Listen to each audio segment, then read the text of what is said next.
ಈ ರೀತಿ ಮಾಡಿಬಿಟ್ಟು ಪಾರ್ಟಿ ದುಡ್ಡೆಲ್ಲ ಉಳಿಸ್ಕೊಬಿಟ್ಟು ನಮ್ಮ ಕಂಜೂಸ್ ಗಂಡ. So hi all welcome back to my mini vlog.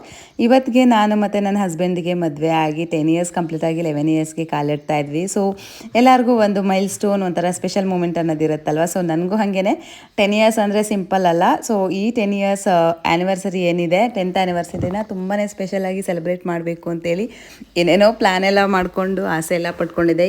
Due to some personal reasons ನಾವು ಎಲ್ಲೂ ಹೋಗೋಕ್ಕಾಗಿಲ್ಲ, ಹಾಗೆಯೇ ಏನೂ ಸೆಲೆಬ್ರೇಟ್ ಮಾಡೋಕ್ಕಾಗಿಲ್ಲ. ಸರಿ ಆಯಿತು ಅಂತೇಳಿ ಲಾಸ್ಟ್ ಮೂಮೆಂಟಲ್ಲಿ ಹಿಟ್ 3 ಮೂವಿಗೆ ಟಿಕೆಟ್ನ ಬುಕ್ ಮಾಡಿಕೊಂಡು ಮೂವಿ ಕೂಡ ಹೋಗಿ ಬರೋಣ, ಹಾಗೆ ಡಿನ್ನರ್ ಡೇಟ್ನ ಮಾಡೋಣ ಅಂತೇಳಿ ಬಂದಿದ್ದೀವಿ. ಸೊ ನೋಡಿ, ಹೀಗಾಗಿ ಪಾರ್ಟಿ ದುಡ್ಡೆಲ್ಲ ನಮ್ಮ ಯಜಮಾನ್ರು ಉಳಿಸ್ಕೊಂಬಿಟ್ರು. ಇದರಲ್ಲೇನೇ ಸಿಂಪಲ್ಲಾಗಿ ಮುಗ್ದೋಯ್ತು ಆ್ಯನಿವರ್ಸರಿ.